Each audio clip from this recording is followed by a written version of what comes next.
What is up everyone? In today's video I'm going to show you how to make TikTok account private to public. So I have already set my TikTok into private earlier, and this time I'm going to show you how to make it public. So first things first, open your TikTok account and we're going to click profile.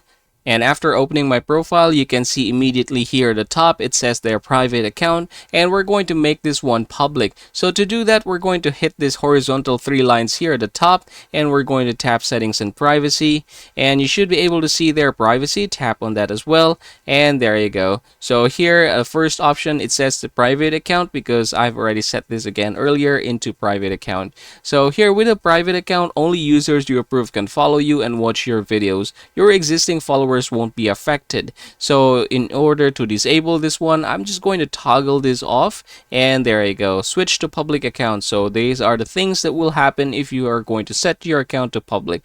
We're going to click switch, and there you go. So now it's no longer there. That means our account is no longer private. Alright, there you go. So the word private account is no longer there. Congratulations everybody. That is how you're going to make TikTok account private to public.